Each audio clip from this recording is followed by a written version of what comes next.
O gancho da conexão histórica. E se uma falha nos sinais de rádio de ondas curtas criasse uma nova identidade cultural? Na década de 1970, São Luís interceptou sons do Caribe, forjando um santuário para o reggae que transformou a alma da cidade para sempre. Estamos mergulhando na conexão Brasil-Jamaica para ver como esses dois mundos se tornaram um.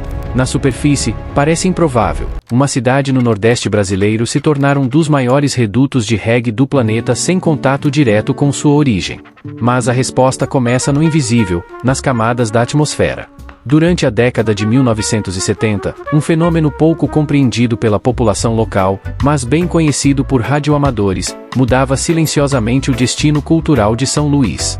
As ondas curtas, capazes de viajar milhares de quilômetros ao ricochetear na ionosfera, encontraram no posicionamento geográfico do Maranhão uma espécie de portal natural. Próxima à linha do Equador, a região favorecia a propagação desses sinais, especialmente durante a noite, quando a ionosfera se tornava ainda mais reflexiva. Foi assim que transmissões vindas do Caribe, especialmente da Jamaica, começaram a invadir rádios simples, muitas vezes improvisados, dentro de casas humildes. Não era algo constante, nem previsível. Era quase como um sussurro vindo do oceano, captado por acaso. E talvez seja exatamente esse caráter acidental que tornou tudo mais poderoso. Não havia filtros, não havia mediação da indústria fonográfica brasileira. O que chegava era cru, direto, carregado de identidade. Enquanto isso, o Brasil vivia uma fase musical dominada por movimentos como a MPB, o tropicalismo e a Jovem Guarda. Eram estilos sofisticados, muitas vezes urbanos e intelectualizados, que refletiam os centros culturais do Sudeste. Em contraste, o reggae que chegava a São Luís trazia uma batida diferente, mais lenta, mais profunda, quase meditativa. Era uma música que falava de luta, espiritualidade e resistência, mas que também carregava um balanço acessível, corporal, coletivo. E então surge o primeiro grande mistério. Por que exatamente esse som, entre tantos possíveis sinais captados, criou raízes tão profundas? A resposta não está apenas na música, mas na identificação. O Maranhão, com sua forte herança africana e histórico de desigualdade social, encontrou no reggae um espelho.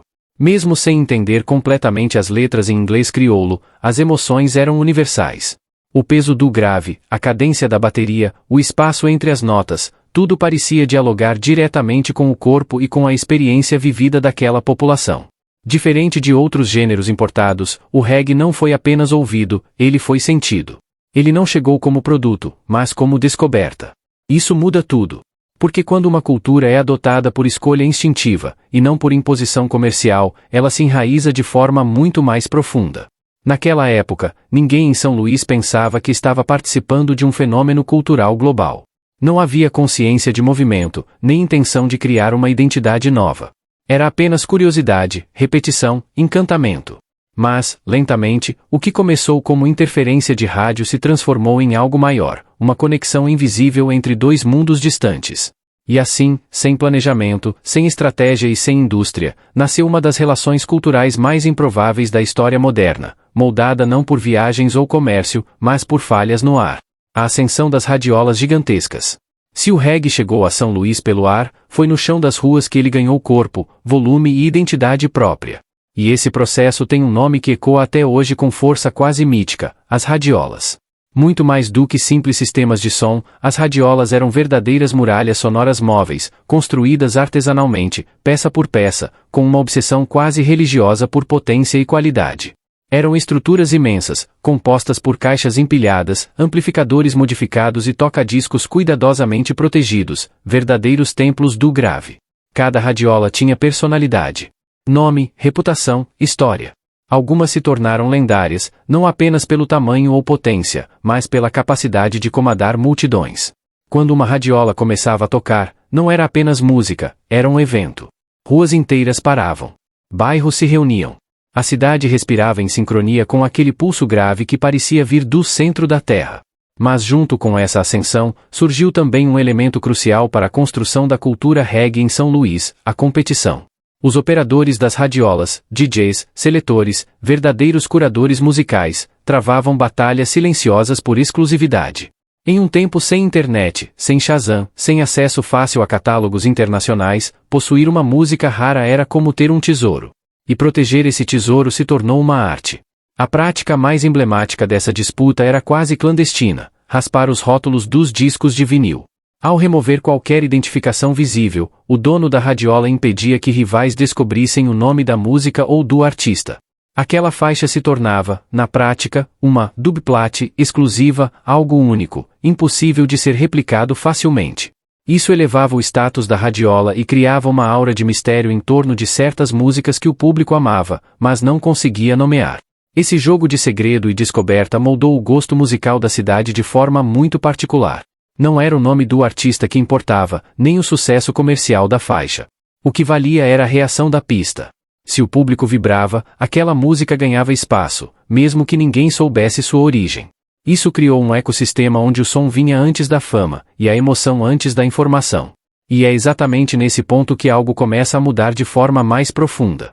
Porque, ao controlar não apenas o que tocava, mas como tocava, os donos de radiola começaram a influenciar diretamente a forma como o reggae era percebido. Pequenas alterações na equalização, no volume do grave, na velocidade do disco, tudo isso passava a ser ajustado para maximizar a resposta do público. A música deixava de ser apenas importada e começava a ser reinterpretada, adaptada, tropicalizada, não no sentido estético clássico brasileiro, mas em um nível quase físico, sensorial. O reggae começava a desacelerar, a ganhar mais peso, mais espaço entre os sons. E, sem que ninguém percebesse claramente naquele momento, São Luís dava o primeiro passo para criar um estilo próprio. As radiolas não apenas amplificaram o reggae. Elas o transformaram. Desaceleração e a sincopação tropical. Em algum momento entre o vinil girando e a pista reagindo, algo mudou de forma quase imperceptível, mas irreversível. Não foi uma decisão formal, nem uma inovação anunciada. Foi um ajuste sutil, repetido tantas vezes que acabou se tornando regra. Os DJs das radiolas começaram a desacelerar levemente a rotação dos discos. Uma fração a menos na velocidade, quase imperceptível para ouvidos desatentos, mas suficiente para transformar completamente a experiência sonora. Esse fenômeno deu origem ao que muitos passaram a reconhecer como uma versão local do chamado reggae roots. Mas, em São Luís, ele ganhou uma identidade própria. Mais lento, mais arrastado, mais denso. O grave se prolongava, a batida respirava, e o espaço entre os elementos musicais se tornava a parte essencial da música. Era como se o som tivesse aprendido a andar no ritmo da cidade, sem pressa, mas com intenção. Essa desaceleração não era apenas estética. Ela tinha um impacto direto no corpo. O reggae, que em sua origem jamaicana já carregava uma cadência marcada, passou a induzir um estado quase hipnótico nas pistas maranhenses. As pessoas não apenas ouviam, elas entravam no ritmo. O tempo parecia se expandir. Cada passo, cada movimento, cada balanço era guiado por essa nova frequência emocional. E então surge uma nova transformação, o nascimento do meluzinho. Uma vertente ainda mais lenta, mais suave, mais romântica do reggae. Se o roots carregava espiritualidade e resistência, o meluzinho trazia sentimento. Era o reggae do olhar, do toque, da proximidade. Letras melódicas, harmonias suaves e uma cadência que convidava a conexão entre duas pessoas. Essa mudança sonora provocou uma revolução silenciosa na forma de dançar.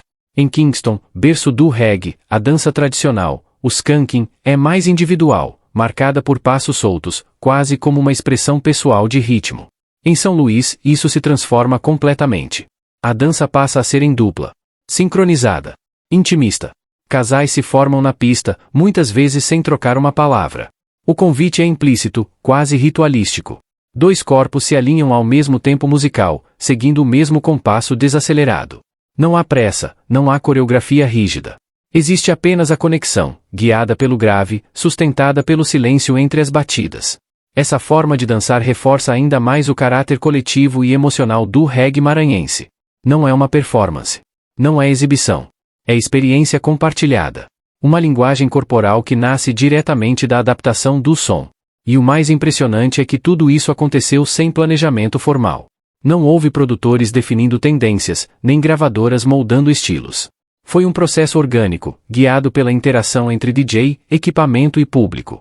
Um ajuste aqui, uma reação ali, até que, de repente, o reggae já não era mais o mesmo.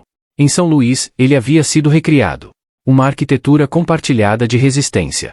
À medida que o reggae se transformava em São Luís, algo ainda mais profundo começava a emergir, uma conexão que ia além da música. Não era apenas sobre batidas ou melodias, mas sobre história. Sobre estruturas invisíveis que ligavam duas realidades separadas por um oceano, mas unidas por uma origem comum. Para entender por que o reggae criou raízes tão fortes no Maranhão, é preciso olhar para Kingston e São Luís não como pontos distantes no mapa, mas como espelhos sociais. Ambas as cidades carregam as marcas da diáspora africana. Ambas foram moldadas por sistemas de exploração, desigualdade e resistência cultural. Em Kingston, o reggae nasceu como resposta direta à marginalização das comunidades negras, especialmente nos guetos urbanos. Era uma forma de denúncia, mas também de afirmação, um grito que misturava espiritualidade, política e identidade. Em São Luís, embora o contexto histórico seja diferente, as cicatrizes são semelhantes. A herança africana sempre esteve presente, mas muitas vezes invisibilizada por padrões culturais eurocêntricos dominantes. É nesse cenário que o reggae encontra terreno fértil. Porque ele não chega apenas como música estrangeira, ele chega como linguagem familiar. Mesmo em outro idioma, suas mensagens ecoam experiências locais. Falam de opressão, mas também de orgulho. Falam de luta, mas também de fé. E, talvez mais importante, oferecem uma estética onde a negritude não é marginal, mas central. Nas periferias de São Luís, o reggae começa a ocupar esse espaço simbólico. Ele se torna mais do que entretenimento, vira ferramenta de visibilidade. Um código cultural que permite à comunidade negra se reconhecer, se afirmar e se conectar com uma narrativa global de resistência. Não é coincidência que muitos dos frequentadores das radiolas vejam no reggae algo que vai além do som. Existe ali um sentimento de pertencimento que não depende de tradução. E mesmo a barreira linguística, que poderia ser um obstáculo, acaba se tornando um elemento secundário. Porque o reggae comunica de outras formas. A entonação da voz, a repetição dos refrões, a intensidade do grave, tudo isso constrói significado. E com o tempo, palavras e expressões do inglês crioulo começam a ser incorporadas ao vocabulário local, criando uma fusão única entre idiomas. Mas essa conexão não é apenas emocional. Ela também é estrutural.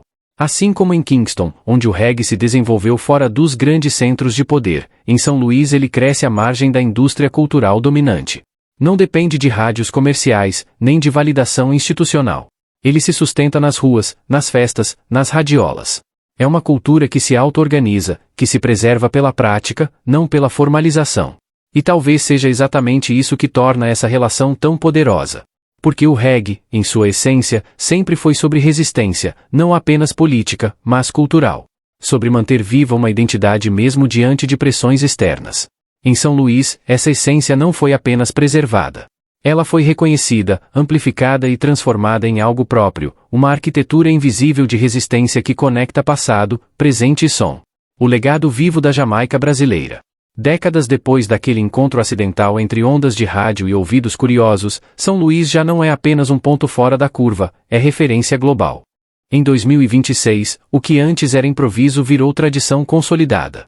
Festivais, eventos de rua e encontros culturais transformaram a cidade em um dos principais destinos do reggae no mundo. Artistas internacionais atravessam continentes não apenas para se apresentar, mas para vivenciar algo que não existe em nenhum outro lugar, um público que não consome reggae, mas que vive reggae. Existe uma diferença clara. Em muitos países, o reggae é um gênero dentro de uma prateleira musical. Em São Luís, ele é identidade. Está na forma de vestir, de falar, de dançar. Está nos bairros, nas festas, nas histórias compartilhadas entre gerações. Jovens que nunca tocaram um vinil conhecem, respeitam e reproduzem tradições que nasceram muito antes da era digital. E, ao mesmo tempo, estão criando algo novo. Porque a tecnologia mudou tudo, mas não apagou a essência. Se antes o reggae chegava por meio de falhas nas ondas curtas, hoje ele circula em alta velocidade pelas redes sociais, plataformas de streaming e softwares de produção musical. O acesso deixou de ser limitado, mas isso não diluiu a cultura local. Pelo contrário, deu ferramentas para que artistas maranhenses começassem a produzir, gravar e distribuir suas próprias versões do reggae. Surge então uma nova fase. São Luís deixa de ser apenas receptora e passa a ser emissora. Estúdios caseiros, produtores independentes e coletivos culturais começam a exportar um som que carrega a marca da cidade, lento, grave, emocional. O meluzinho ganha novas camadas, misturando influências contemporâneas sem perder sua base. O digital não substitui o passado, ele amplia o alcance. E mesmo com toda essa modernização, as radiolas continuam vivas. talvez não com a mesma exclusividade de antes, mas com o mesmo respeito. Elas se tornam símbolos culturais, patrimônios vivos de uma era em que a música era descoberta no mistério. E ainda hoje, quando uma radiola toca, algo acontece. A cidade reconhece aquele som como parte de si. O mais impressionante é que, enquanto o reggae em outras partes do mundo passou por transformações comerciais, muitas vezes se afastando de suas raízes, em São Luís ele permaneceu fiel à sua essência original. Não por conservadorismo, mas por conexão. Porque aqui, o reggae nunca foi apenas tendência. Ele sempre foi vivência. E é por isso que muitos consideram São Luís não apenas a Jamaica brasileira, mas um dos últimos guardiões do espírito roots, aquele que valoriza a mensagem, o ritmo e a comunidade acima de tudo. No fim, tudo volta ao início. Há uma interferência no rádio. Há um som distante que encontrou terreno fértil. O que parecia acaso revelou-se conexão. O que começou como recepção virou transformação. São Luís não imitou a Jamaica. Ela dialogou com ela. E dessa conversa invisível, nasceu algo único no mundo.